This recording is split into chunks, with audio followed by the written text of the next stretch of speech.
এক কাপ আটা দিয়ে বানিয়ে নিলাম বাড়ির সবার জন্য হেলদি একটা নাস্তা। তো নমস্কার বন্ধুরা, মাই কিচেন ডাব্লিউবিতে সবাইকে স্বাগত। তো চলে এলাম প্রত্যেক দিনের মতো নতুন একটা রেসিপি নিয়ে। খুব সুন্দর একটা রেসিপি শেয়ার করলাম, আশা করি আমাদের ভালো লাগবে।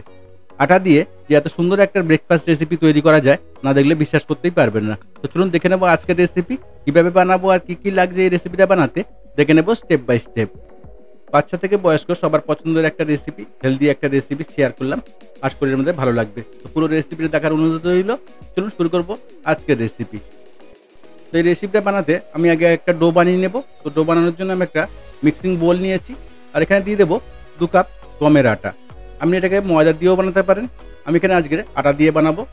আর দিয়ে দেবো এখানে স্বাদ মতো লবণ। নাস্তাটাকে টেস্টি বানানোর জন্য আমি এখানে দিয়ে দেবো হাফ টিস্পুন মতো ম্যাগি মশলা। তো ম্যাগি মশলাটা অপশনাল, এটা আপনারা নাও দিতে পারেন।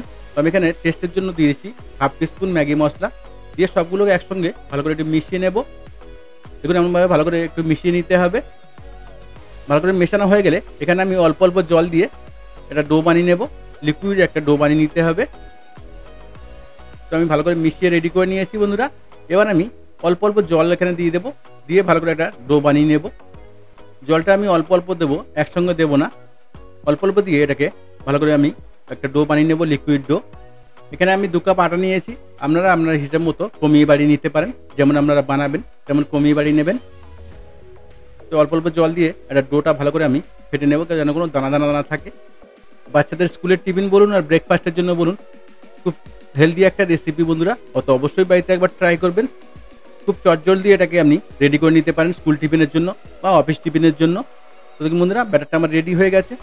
তো এমন ঘনত্বটা এমনই হবে, খুব বেশি পাতলা হবে না। আমি দেখিয়ে দিচ্ছি, দেখুন ঘনত্বটা ঠিক এমনই হবে। তো এবারে এটাকে আমি রেস্টে রেখে দেবো। দেখুন বন্ধুরা, সমস্যার পিছনে এরকম লেগে থাকবে। ঘনত্বটা ঠিক এমনই বানাবেন, বেশি পাতলা করবেন না।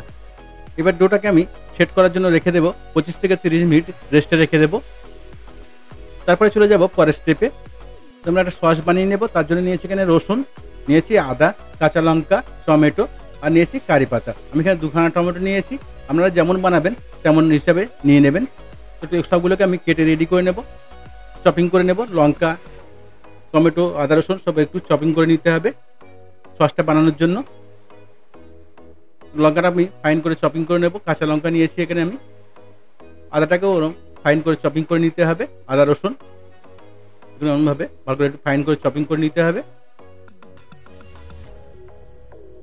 তো বন্ধুরা, সবগুলো আমার রেডি হয়ে গেছে। দেখুন আদা রসুন, কাঁচা লঙ্কা, এখানে নিয়েছি সর্ষে, একটু লেবু আর কারি পাতা, টমেটো নিয়েছি চপিং করে 2খানা। এবার আমরা সসটা বানিয়ে নেব। তো সস বানানোর জন্য আমি একটা ফ্রাই প্যান নিয়েছি। তো ফ্রাই প্যানটা একটু গরম হলে এখানে দিয়ে দেবো 2 টেবিল স্পুনের মতো রিফাইন অয়েল, সাদা তেল দিয়ে দেবো। তেলটা একটু গরম হলে দিয়ে দেবো সর্ষেটা একটু ভালো করে ফ্রাই করে নিতে হবে। আর দিয়ে দেবো এখানে একটা শুকনো লঙ্কা। তো লঙ্কা আর সর্ষেটাকে ভালো করে একটু ফ্রাই করে নিতে হবে।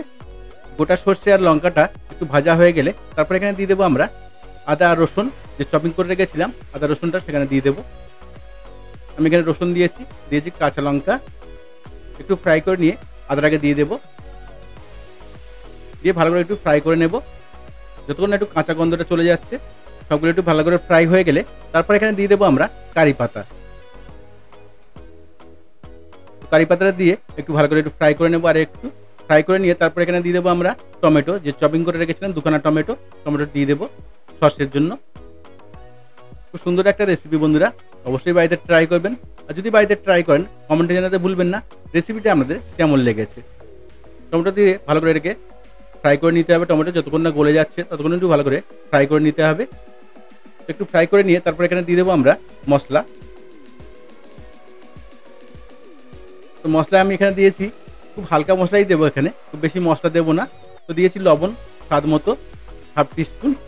আর এখানে দিয়ে দেবো কাশ্মীরি চিলি পাউডার দিয়েছি কালারের জন্য হাফ টিস্পুন। আর দিয়ে দেবো অল্প একটু চিলি পাউডার, যেটা ঝাল লঙ্কার গুঁড়ো, সেটাকে দিয়ে দেবো হাফ টিস্পুনের একটু কম।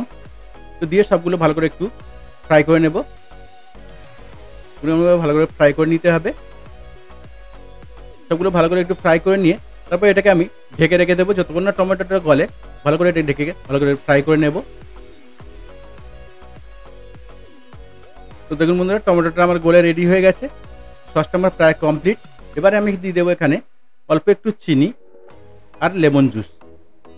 যদি লেবুর রস না থাকে, আপনার বাড়িতে লেবু না থাকে, তখন আপনি ভিনিগারও ব্যবহার করতে পারেন। আমি এখানে লেবু দিয়ে দিয়েছি, হাফ টিস্পুন মতো লেবুর রস। তো সসটা আমার পুরো রেডি হয়ে গেছে। এই সসটা দিয়ে নাস্তাটা খেতে খুব মজা লাগবে। তো অবশ্যই এমন সস একটা বানিয়ে নেবেন বাড়িতেই। এবারে আমরা চলে যাব পরের স্টেপে। আমার ব্যাটারটাও রেডি হয়ে গেছে। তো ব্যাটারটা আমি আর একটু মিশিয়ে নেবো ভালো করে। ব্যাটারটা একটু ভালো করে মিশিয়ে নিয়ে তারপর এখানে দিয়ে দেবো আমরা বেকিং পাউডার। তো আমি এখানে half table spoon baking powder দিয়ে দিচ্ছি। দিয়ে ভালো করে বেকিং পাউডারটা দিয়ে একটু হালকা জল দিয়ে দেবো। দেখুন বেকিং পাউডার ফুলে উঠেছে। এবার ভালো করে এটাকে মিশিয়ে নিতে হবে এর সঙ্গে। উইসের সাহায্যে বা চামচের সাহায্যে ভালো করে এটাকে মিলিয়ে নিতে হবে বেকিং পাউডারের সঙ্গে। ব্যাটারটা ভালো করে মিশিয়ে নেব। দেখুন মেশানো আমার রেডি হয়ে গেছে। তো আমি আরেকবার দেখিয়ে দিচ্ছি। দেখুন ব্যাটারের থিকনেসটা ঠিক কেমনই হবে।